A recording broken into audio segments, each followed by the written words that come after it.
प्रश्नावली 11.4 का तीसरे का पहला प्रश्न है। तीसरे का ये, मुन्नू की आयु x वर्ष दी गई है। क्या आप अनुमान लगा सकते हैं कि x ऋण 2 क्या दर्शाएगा, और क्या आप अनुमान लगा सकते हैं कि x धन 4 क्या दर्शाएगा और 3x धन 7 क्या दर्शाएगा। तो देखो, मुन्नू की आयु है या मुन्नी हो सकता है। ठीक है, देख लीजिए क्या है, मैंने यहाँ मुन्नू लिखा है।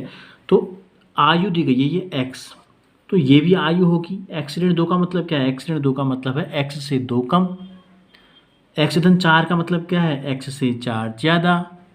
ये भी आयु है और ये भी आयु होगी। चूंकि x आयु है तो बाकी के 3 भी हमको आयु दी गई हैं। तो ये आयु किसकी हो सकती हैं, मुन्नू की तो एक ही आयु होगी। ठीक है, तो या उसके भाई हो सकता है, उसकी बहन हो सकती है, उससे बड़े हैं तो ज़्यादा बड़े हैं तो उसके मम्मी या पापा की उम्र हो सकती है। तो क्या आप अनुमान लगा सकते हैं कि x ऋण 2 क्या होगा। तो हम लिख सकते हैं यहाँ पे x ऋण 2। अब इसका मतलब क्या है, x ऋण 2 का मतलब क्या है, x ऋण 2 का मतलब ये है कि उसका भाई उससे 2 साल छोटा है। ठीक है, इसका जो भाई है इससे 2 साल छोटा है। क्या दर्शाएगा, इसका मतलब क्या है, इसका मतलब ये है, या बहन भी हो सकती है।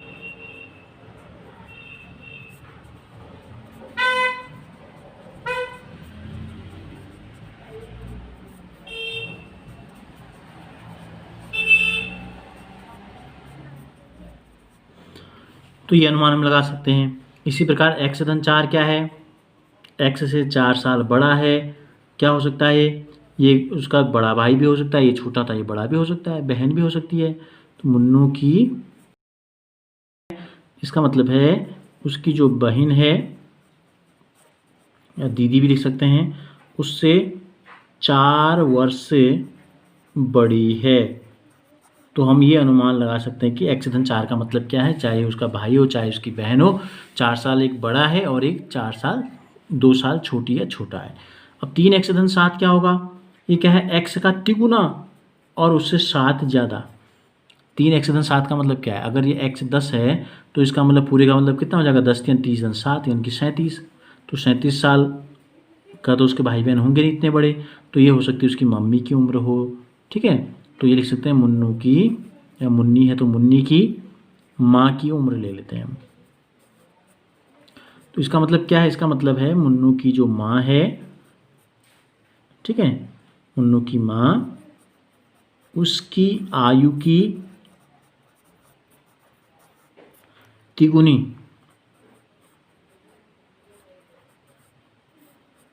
से 7 वर्ष बड़ी है।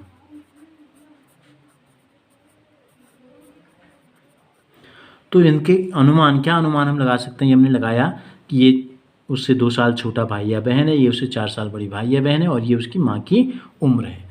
इसके बी में हम आते हैं। सारा की वर्तमान आयु y वर्ष दी गई है, उसकी भविष्य की आयु और पिछली आयु के बारे में सोचना है, उसी की उम्र के। यानी कि नीचे हमको जो 4 व्यंजक दिए गए हैं, y धन 7, y ऋण 3, y धन ये और y ये ऋण ये, तो इसकी भविष्य की आयु और पिछली आयु के बारे में सोचिए। निम्नलिखित व्यंजक क्या सूचित करते हैं। तो y धन 7 क्या सूचित करता है, y धन 7 सूचित करता है कि 7 वर्ष बाद सारा की जो उम्र है ये सूचित करता है, क्योंकि 7 बड़ा है। y ऋण 3, अभी y साल की है तो ऋण 3 का मतलब क्या है, 3 साल पहले की बात हो रही है, तो ये हो जाएगा, ये सूचित करता है 3 वर्ष पहले सारा की आयु को सूचित करता है ये व्यंजक। y धन 4 सही 1/2, 4 से 1/2 का मतलब होता है 4.5। तो y धन 4.5 क्या सूचित करता है, y धन 4.5 सूचित करता है y से इतना ज़्यादा। तो यानी कि 4 सही 1/2 वर्ष बाद जोड़ा गया है तो उसके बाद की बात होगी। तो इतने वर्ष बाद सारा की आयु। और एक व्यंजक और हमको दिया गया है, वो है y ऋण 2 सही 1/2, तो घटा रखा है, तो यानी कि 2 सही 1/2 वर्ष पहले जो होगा सारा छोटी होगी, सारा की आयु। इसके बाद तीसरे के सी में हमको दिया हुआ है कि एक कक्षा के n विद्यार्थी फुटबॉल खेलना पसंद करते हैं, तो 2n क्या दर्शाएगा और n/2 क्या दर्शाएगा। देखो n क्या है, n है विद्यार्थियों की संख्या। तो n का दुगना भी विद्यार्थियों की संख्या है और n का आधा भी विद्यार्थियों की संख्या है। तो अगर ये फुटबॉल खेलना पसंद करते हैं तो 2n छात्र या और n/2 छात्र किसी अन्य खेल को खेलना पसंद करते होंगे। तो हमने अनुमान लगा लिया, क्या दर्शाएगा?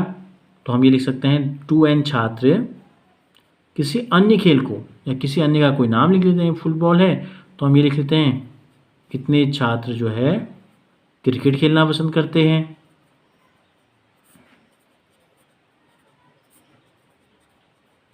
कितने छात्र, 2n का मतलब क्या है? जितने छात्र फुटबॉल पसंद करते हैं उसके दुगने छात्र क्रिकेट पसंद करते हैं, और जितने छात्र फुटबॉल पसंद करते हैं उसका आधा, n/2 का मतलब क्या है? उसका आधा हो गया।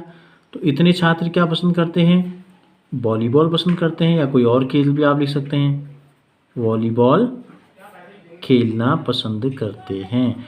तो ये अनुमान हमको लगाना है कि क्या दर्शा सकते हैं, ठीक है।